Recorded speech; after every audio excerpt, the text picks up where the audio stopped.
Good morning, good afternoon, depending on where you're joining us. Thank you so much for taking the time to join us for our webinar focused on 457 plans.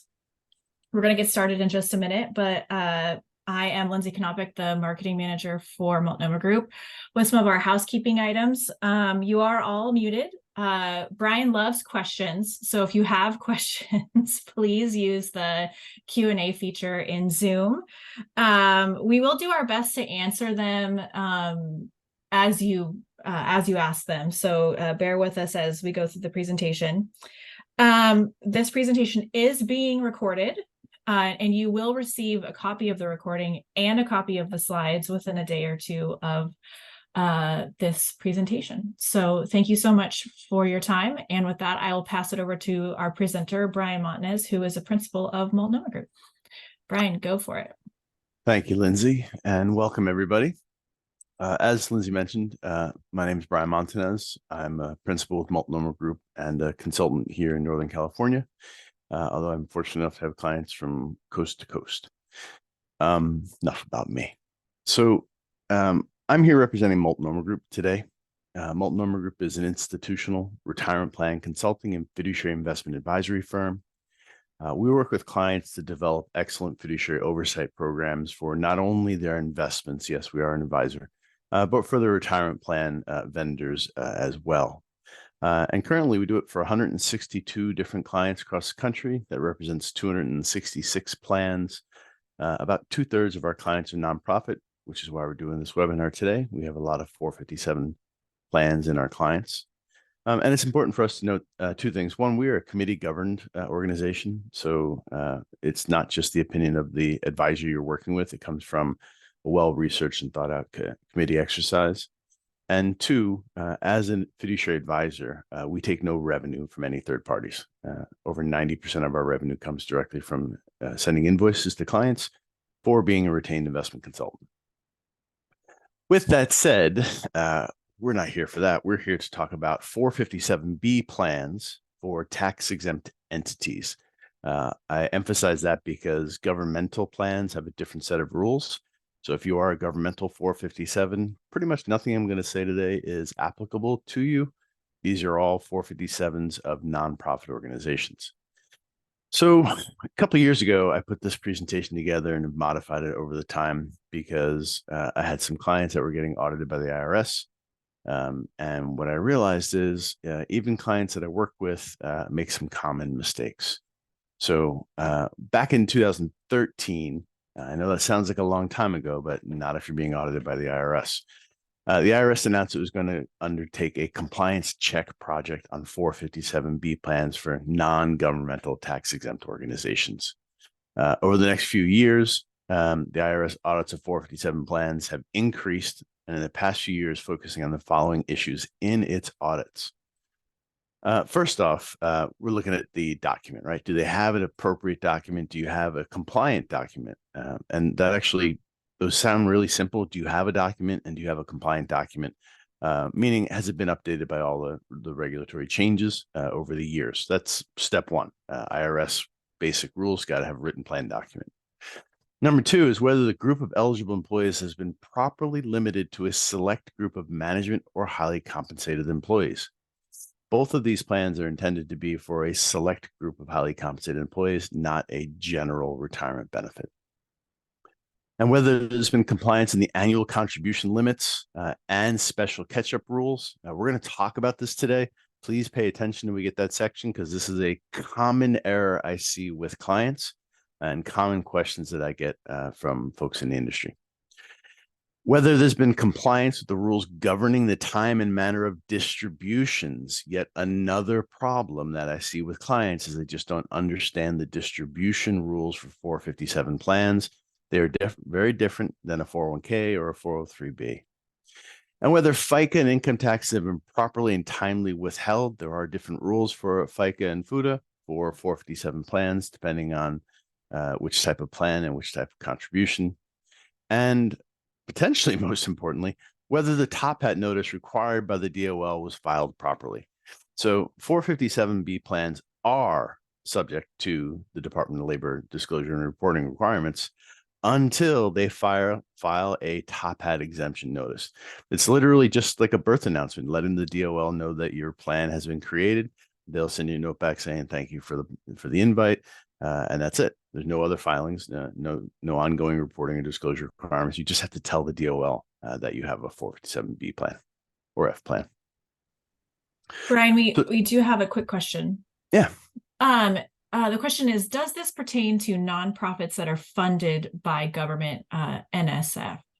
If you're one of the 501c3 type of organizations, then yes, the funding is different than the type of organization you are. And I have actually worked with specifically government-funded nonprofit organizations that had these plans. Thank you for the question. There are a lot of talking points today. I have literally designed the presentation to have a slide on every one of these. So let's go ahead and jump in. So eligible employers, to that person that's just answered the question. These non-qualified deferred comp plans are for employers or employer-sponsored plans of 501c non-governmental tax-exempt organizations. There are a number of 501cs. There's 501c13 is the most common, but there are a number of 501c3s. They all qualify since they're all nonprofit organizations. The employer itself is a nonprofit organization. But 457 governmental entities, so a state, a city, a municipality, someone where the employer is the state, is not part of today's conversation. Those retirement plans are very, very different. Generally, those who participate in the 457B defer a portion of their annual compensation, but employers may also contribute. We're going to come back to that. And generally, for those that participate in the 457F plan, the employer contributes, but eligible participants can defer up to 100% of their compensation, but that's a risky venture. We're going to talk about that a little bit later as well. 457Bs are defined contribution plans, meaning you define the benefit. A 457F can either be a defined contribution plan or a defined benefit plan. And I'm sorry, I said that wrong. Defined contribution plans, you define the contribution to the plan each year, X% or X dollars. Defined benefit plan is where you define the benefit at retirement age. 457Fs can be both a defined contribution plan or a defined benefit plan. So why do employers offer 457 plans? First, the additional tax savings for vehicle for highly compensated employees. It's a nice benefit to offer, costs the employer very little, and does allow, we'll get into limits, but does allow a substantial tax-deferred asset. It's a solution to employer contribution limits imposed by the IRS. What does that mean? Well, remember, these are plans for a select group of highly compensated employees. So if the head of your organization makes $500,000 a year and they're deferring 10% into their 403B plan, well, that stops at $22,500 because that's the salary deferral limit. So they're really only putting in less than 5%. So because they're fortunate enough to make so much money, I know crocodile tears, but because they're fortunate enough to make $500,000, the fact that they're deferring 10% into the 403B does not mean they get to put $50,000 in. In fact, they only get $22,500. So 457 plans do allow for another contribution, and we'll talk about which one and how much, but it does allow a participant to save on a tax-deferred basis a more appropriate amount. The employer contribution is another challenge. If you think about it, and I'm sure everybody knows, employer contributions are limited to the IRS definition of compensation, meaning $330,000 this year. So if someone makes $500,000 and the employer gives a 5% match, they're not getting 5% from the employer on the full 500. They're only getting 5% from the employer on the first 330. So there are limits in terms of the benefit that can be tax deferred for high earners. These types of plans allow a solution for the IRS limitations. They're also used in assisting in recruiting highly sought after employees. Again, for the prior two comments, we can offer you a higher tax deferred limit, or we can make an employer contribution on a tax deferred basis for you. But they can be retention tools, they can be new hire tools, and they can be reward systems, and they can even be a golden handcuff, which is we want you here, we need you here for a specific project or time, and we're going to compensate you very well. But if you leave before this project is completed, you lose all your benefit. so the golden handcuff. And we'll talk more about the contributions and limits in the upcoming slides. But these are generally the ideas that 457Bs and 457Fs are trying to overcome. Application of the IRS, ERISA, and the ERISA exemption. So all deferred compensation arrangements of nonprofit organizations must comply with Section 457 of the Internal Revenue Code. It's that simple. Not necessarily the DOL, but we are subject to the IRS because they're the ones that control taxes. 457 plans are non-qualified plans, therefore not subject to non-discrimination testing. This is how you can limit the benefit to specific highly compensated employees. There is no non-discrimination testing on these plans, so you can do what you want within the IRS limits for your employee in these plans. 457 plans are not subject to ERISA, but do have to file a top hat exemption letter with the DOL within the first 120 days of the plan's inception. If you don't, then you are subject to the Department of Labor's reporting and disclosure requirements. Here's a link that you can follow to see if your plan has filed for the top hat exemption. And if you have not, you can reach out to me and I can give you a referral, or you can go to the Delinquent Filer Voluntary Compliance Program and they at the DOL, and they can help you file a correction. 457B plans must limit to a select group of people to maintain the tax favored status. If you start offering it to everybody or the lion's share of people, that is not consistent with what the IRS has agreed to in terms of this tax deferred asset. A 457F plan, assets and compensation must be subject to a substantial risk of forfeiture. And here's the substantial risk of forfeiture. What it really means is the assets belong to the employer and are subject to creditors. They're not set aside in a trust other than a rabbi trust. We'll talk about that. They're not protected from creditors, and the employee is at the bottom rung of the debtors if they try to collect assets. So both 457B and 457F assets are subject to the creditors of the organization. They are general assets of the organization until they are distributed. Not until they're taxed, until they're distributed. We'll talk more about that in a few minutes. As I mentioned earlier, you have to have a plan document that lays out the rules and the terms of this tax partnership that you have with the IRS. And the IRS plan document requirements, the IRS has plan document requirements, and the 457B document is usually provided as an adoption agreement from a record keeper or a TPA at a very low cost. I've actually seen some of them where they're only like 7 pages long. They're really quite simple. But a 457F is usually drafted as a custom document from an attorney or as part of an employee's contract. In fact, a separate plan document is not required for an F plan. If you have all the language in the employee's contract, that can be the contract. But it is very common to see a 457F plan document have its own terms and conditions, and that is usually written by an attorney. It can cost really anywhere from $3,000 to $5,000 to get that document written. But both plans have to be subject to a written instrument. So eligibility. 457B plans generally are limited to a select group of management or highly compensated employees. While there's no formal or legal definition of a select group of management or highly compensated employees, it generally means the following, and this information comes right from the IRS. They're key management employees. They earn a salary substantially higher than that of other employees.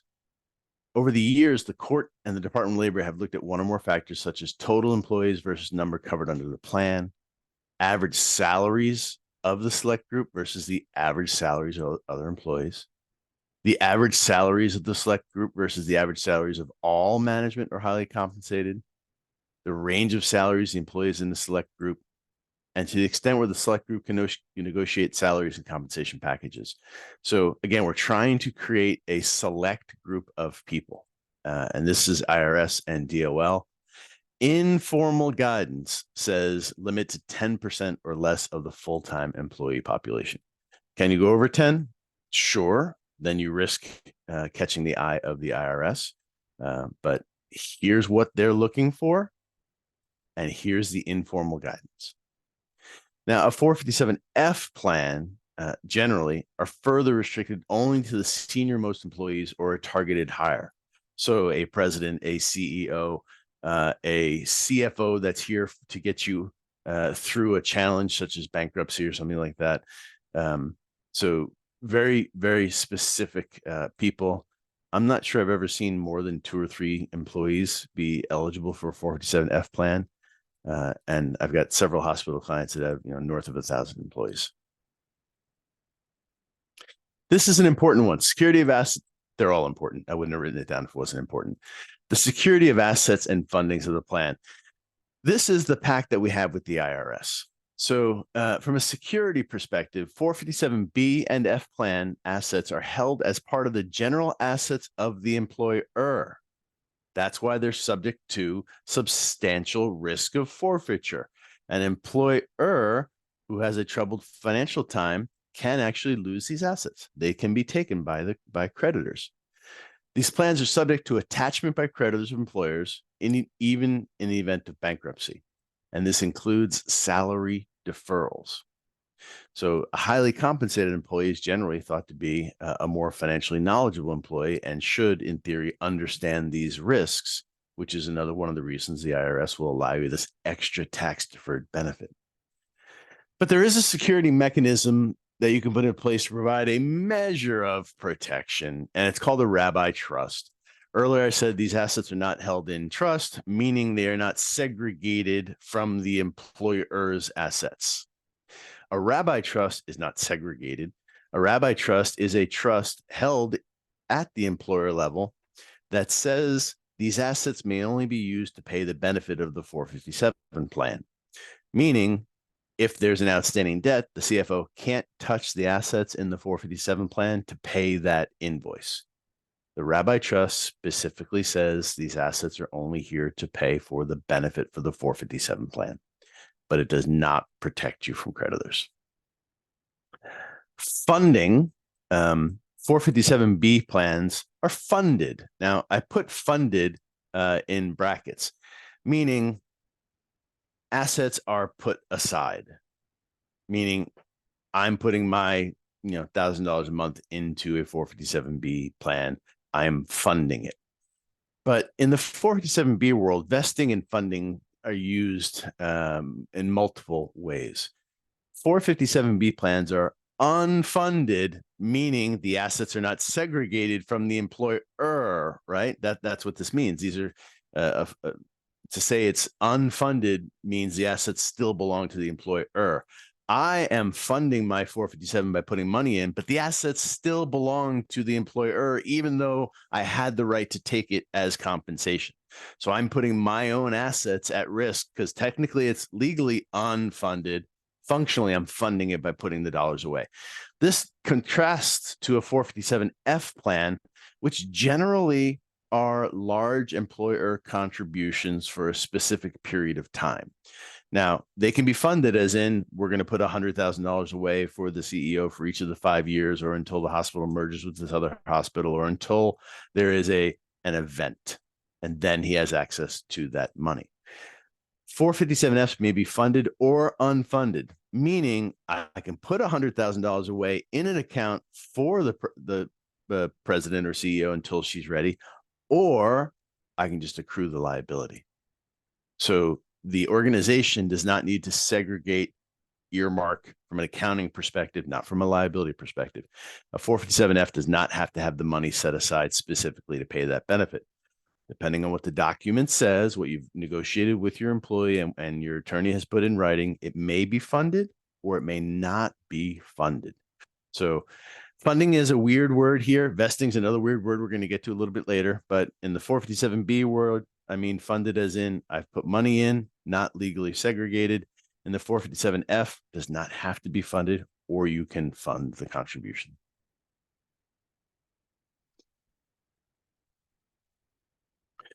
Contribution limits. So 457B plans, Section 457E15 of the IRS code. In the 403B world, in 401K world, it's 402G. None of that matters. It's 22,500. And these limits mirror the 401k and 403b salary deferral and age 50 catch up. They mirror the 403b and 401k salary deferral rules. So if your 401k goes from 22.5 to 23, so does the 457 plan. Employer contributions can be fixed or discretionary and determined separately for each covered executive. So I can say, I'm going to give you $1,000 a month, or you can put in however much money you want to put in. Or I can say, employer, and I'll give Tom 500 and Jane 1,000. Depends on how the document's written, but employer contributions can be fixed or discretionary. Employee salary deferrals or employer contributions, or both.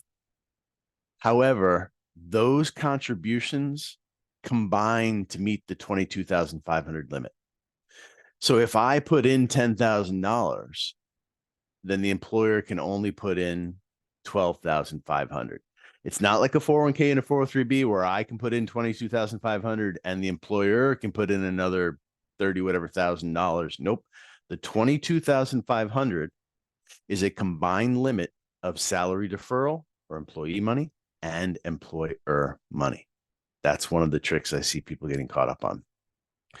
The good news is these limits, this 22,500, does not count towards the maximum annual contributions allowed under 401k, 403b, or 401a plans.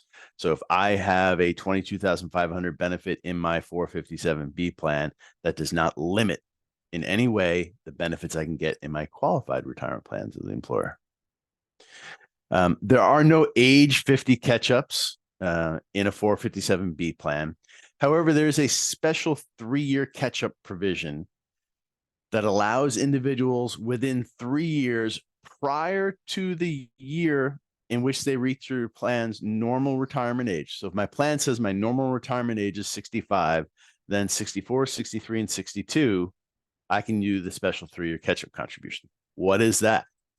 Well, that allows the employee to make the lesser of twice the annual limit, which is 22,500, or the applicable underutilized limit. What does that mean? So if this is my year, I can do twice the lesser of twice 22,500. So maybe I can do $45,000, or the lesser of the amount of deferrals that I did not make in prior years. So just for argument's sake, I've been eligible for the plan for 10 years. And every year except the first year, I maximized the contributions. And that first year, the limit was 15,000. So if I maximized every other contribution, then the underutilized limit is that one $15,000 contribution that I did not make in year one. So my limit this year is the lesser of 45,000 or 22,500 plus that 1 year's contribution that I did not make of $15,000. So in this case, it's not a 22,500 catch up, it's a $15,000 catch up. This one's hard. Being able to prove those in payroll records is a little bit difficult. Now, 457F, boy, there's a lot less written on that side of the page, huh? Employer-only contributions can be fixed or discretionary and can be determined separately for each covered executive year to year. No specific dollar amount or annual contributions. That's not technically correct. There are some limits in terms of your total compensation, but beyond today's conversation. But yeah, I can put 50 grand in, or the employer can put 50 grand in. The employer can put 100 grand in, 200 grand, depends on what they want to do. And the timing on that, well, it depends on what the goal of the plan is. 457Bs have specific hard dollar limits. 457Fs do not. The 457F does not count towards the maximum annual contributions of the 401k, 403b, 401a, or 457. These plans do not count towards any of the limits you've ever heard of with salary deferral plans, but plain and simple. And the rules suggest that executives must perform at least, the rules suggest that executives must perform services for at least 2 years in order to receive the benefits of an F plan. This actually did come up earlier in this year. A CEO was brought on for just 1 year, and they wanted to do something like this for him. I was like, you actually can't do it because you're only here for a year. They were trying to get this person to be a transition CEO, and they wanted to use the golden handcuff aspect of it to make sure they stuck around for a full year. But because they have a 2-year requirement, they could not use it.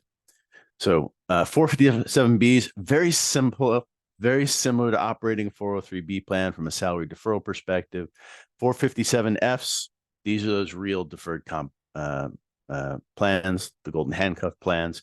There are very few rules in terms of how much you can put into a 457F. Brian, we did get a question with that slide. The question is, how does the substantial risk of forfeiture in 457F plans relate to services the executives must perform? How does the substantial risk of forfeiture, which is a security of asset, relate to services the executive must perform? So I'm going to take that I'm going to try to answer that in 2 ways. The employee must perform substantial services for the organization. It can't just be a pay and don't show up position. It can't be a pay and kind of do very little solution. They have to perform substantial services. But that is separate from the substantial risk of forfeiture. The substantial risk of forfeiture means, again, that the employee, those assets are subject to the creditors of the employer, because those assets, while they're earmarked for an executive, they technically belong to the employer. But yes, an employee has to perform substantial services to be eligible for that benefit. If that doesn't answer your question, please email me directly and I'll get back to you. Sorry, I was on a train of thought. 457F plans, substantial services for 2 years. And then, okay, so vesting. So I said vesting was one of those weird words. It definitely is one of those weird words, and we're going to go through it today. So an employee is always 100% vested in a 457B plan, and I put always in brackets because it's not technically correct. So when we say vested, most people on this call operate a 403B plan. You're thinking the employer contribution, and we have a vesting schedule of 3 years or 4 years or 5 years. And if they leave before, they only get however much they're vested. That's not actually what it means here. So my salary deferral is always mine. And the employer contribution can put a vesting schedule on it if you want. However, when vesting occurs, and I'm going to tell you this right up front, most 457B plans should be fully vested in the employer contribution, because in this definition of vesting allocates to limits. So as I vest and I get to have that portion of that balance, that portion that I vest counts against the annual limit.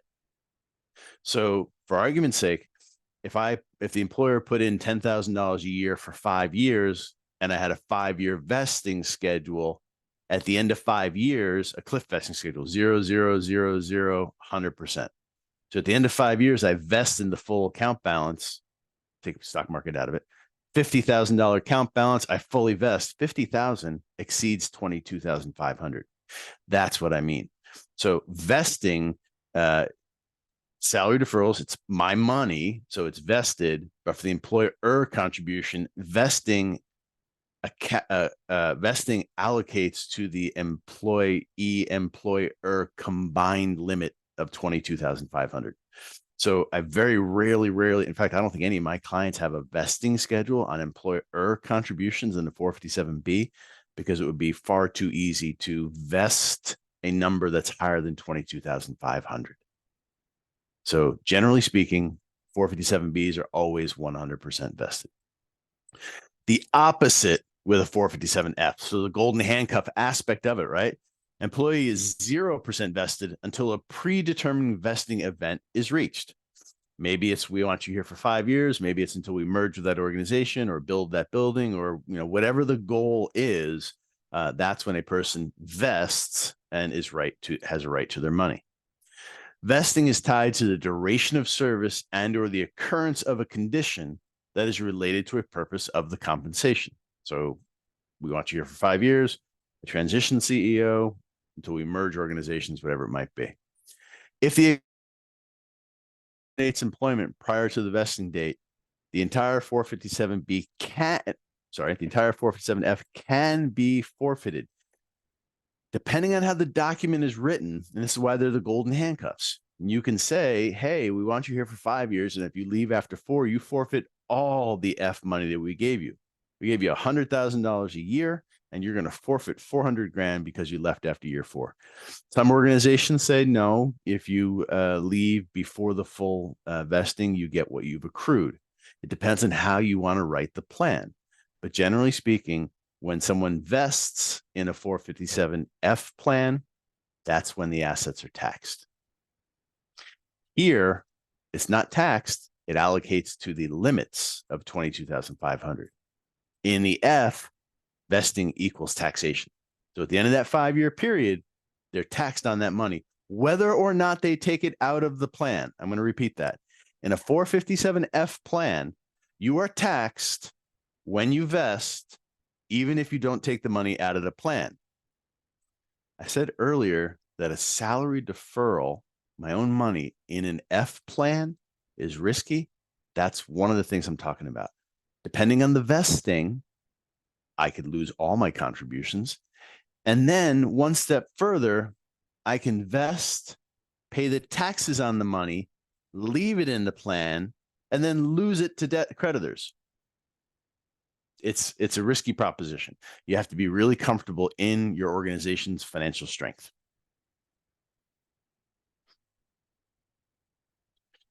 Distribution rules, probably the most complicated and probably the most fraught with errors that I see with clients. So I'm going to compare and contrast. Rather than going right down and talking about one plan, I'm going to compare and contrast. So for a 457B plan, distribution rules are payable after termination of the employment. 457F plans are payable after vesting as per the plan document, right? So if I vest, it's taxable. I can take it out. Maybe I continue to stay employed for another reason. For 457B plans, there are no in-service withdrawals, but there is an unforeseen emergency withdrawal available. For those of you that administer 403B plans, this is basically a hardship. The language is substantially similar. For the 457F, no in-service withdrawals or unforeseen emergency withdrawals, which kind of makes sense because I don't have access to that money, right? I didn't invest in that money. I don't have access to it. So how could I take it out?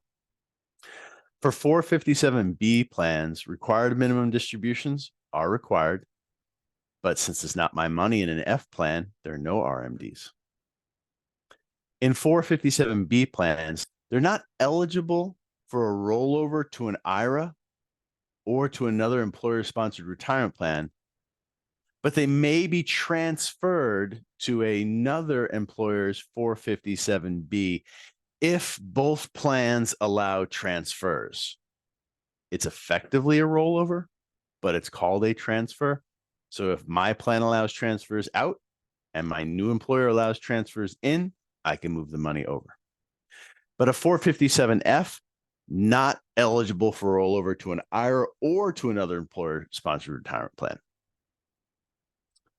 457B, there's no age 59 and a half distribution requirement or 10% early withdrawal penalty.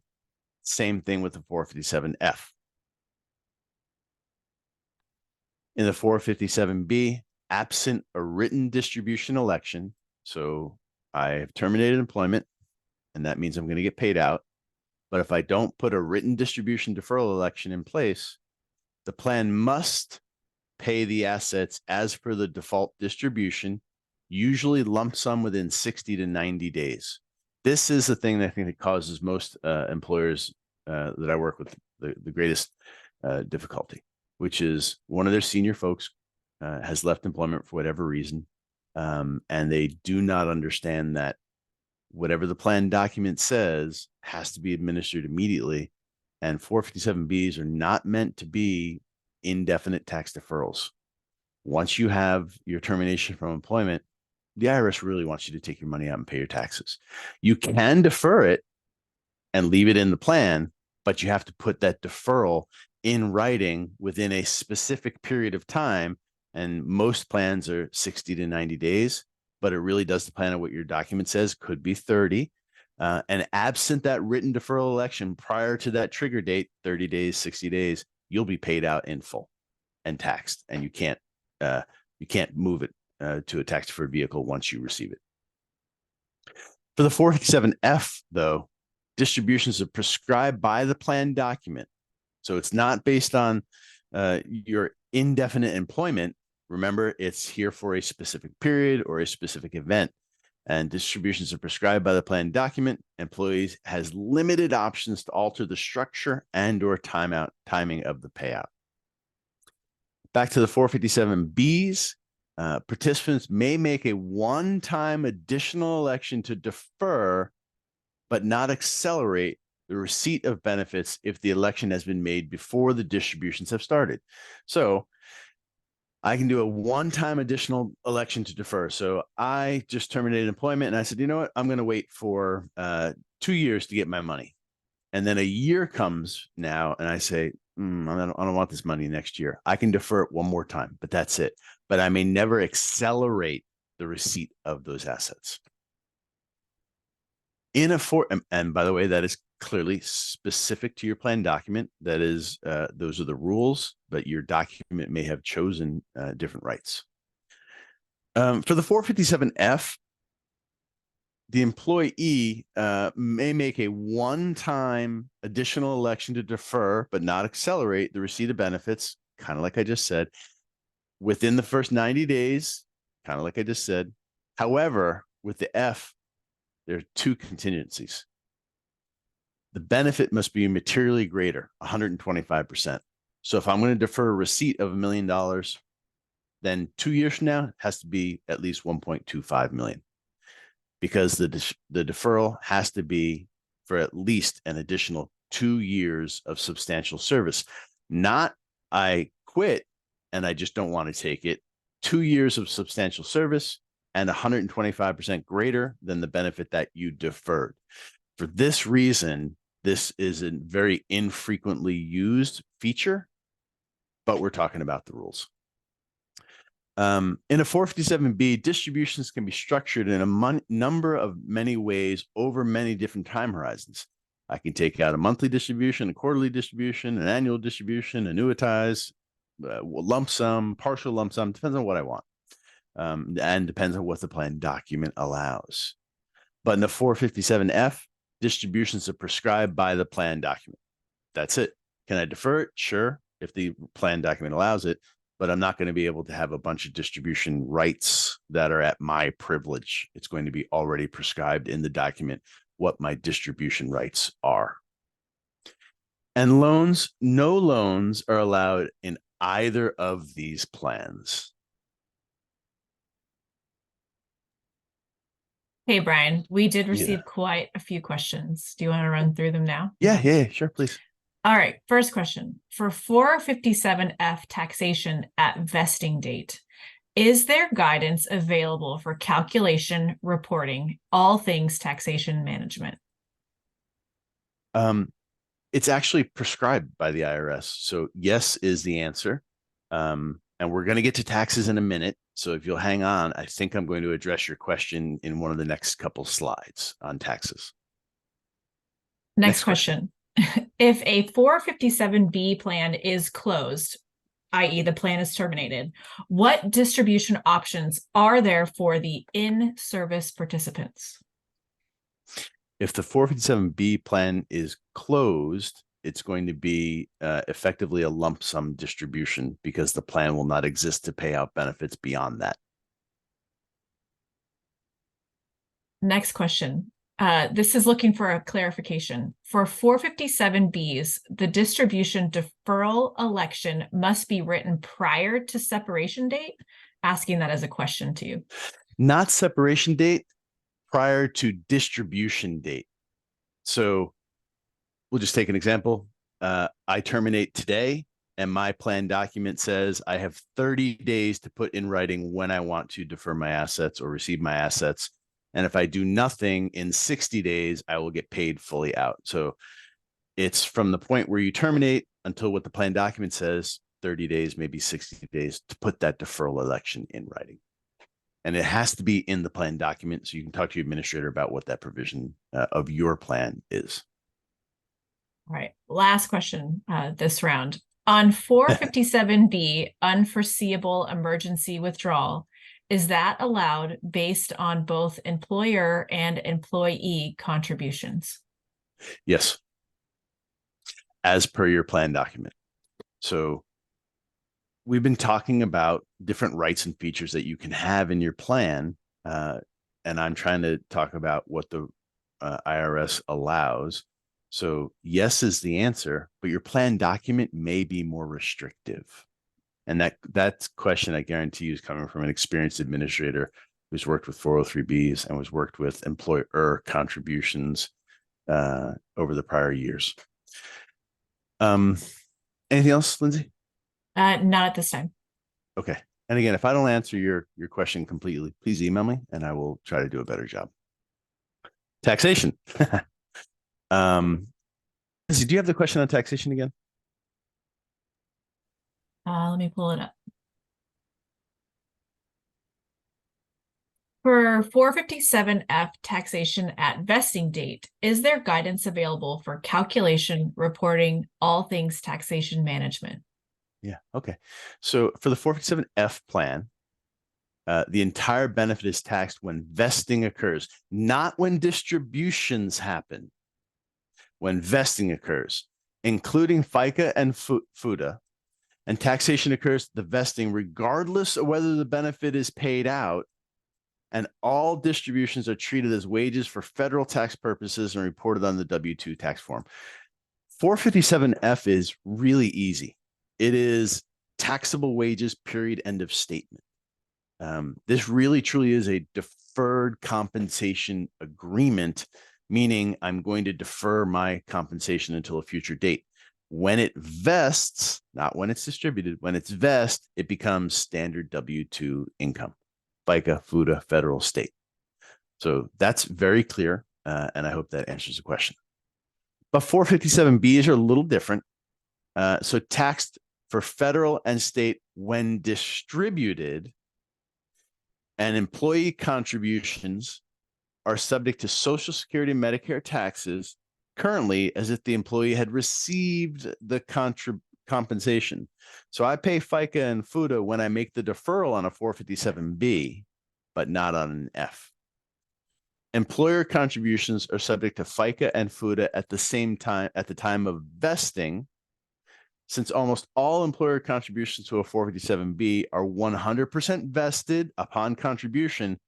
FICA and FUTA should be withheld at the time of contribution. So unless you have in a 457B, unless you have some kind of vesting schedule, which again would be very difficult to administer because vesting equals allocation to contribution limits, unless you have that, FICA and FUTA at contribution, and then federal and state at distribution. Many vendors will issue a W-2 for you. If not, they'll return the assets to you for you to run through payroll. I hope that answered your question. If not, by all means, please send me a note. Available investments. So for funded plans, again, funded by that, I mean, I'm actually putting money in, not separating the assets from creditors, actually just putting the money in the plan. Any objective and market-driven investment that offers a reasonable rate of return and is available to the public. But see the vendor-specific limits. So depending on your vendor, they may limit what you can offer in a plan based on their agreements. Stable value investments may or may not be eligible depending on the investment product structure registration with state and federal agencies. So while the IRS allows this, your vendor may further limit your ability to offer investments. Practically speaking, mutual funds and brokerage accounts Those are going to hold most of the assets. For unfunded plans, and the smart person in the audience is saying, wait a minute, Brian, if they're unfunded, then what do we care? You're right. It doesn't matter because it's unfunded and owned and registered only to the employer and taxable at the employer level. It's not a deferred asset. So if it's unfunded, I'm not putting any money away. However, I have a liability to the participant. And keep in mind, participants' investment horizons may preclude a more volatile investment. If it's a golden handcuff for 5 years, I don't think I want to be in stocks, or even 3 years. I think maybe we should just kind of put it into some cash or short-term bonds or something, because if I defer, or if I get this benefit and the market goes down 20%, I just destroyed the tax benefit of having this asset. So in summary, 457B plans can be a valuable reward or retention plan, but both the plan sponsor and the participants need to understand the rules and participants' investment horizons. And finally, Top Hat exemption letter removes the plan from ERISA. Otherwise, you are subject to the reporting and disclosure requirements. Questions?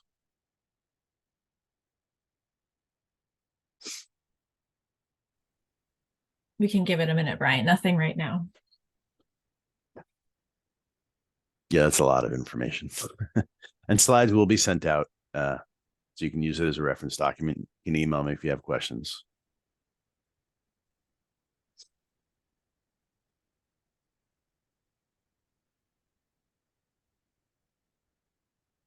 That's it. No other questions? Doesn't look like it. Oh, we just got one. Let's see. What if the employer has not taken FICA and FUTA on contributions for prior years? Yeah, you're gonna have to work with your payroll company to pay back FICA and FUTA. They are effectively non-contributed taxes. So you do have that liability. I would encourage you to correct it soon, because if the IRS comes in and finds it, they will drop the hammer on you. But work with your payroll company to make those back tax payments.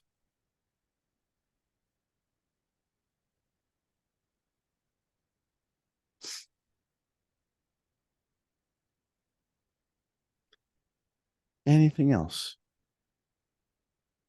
No. All right. You all have access to my email. If you have any questions, by all means, please email me and I'll do my best to help you.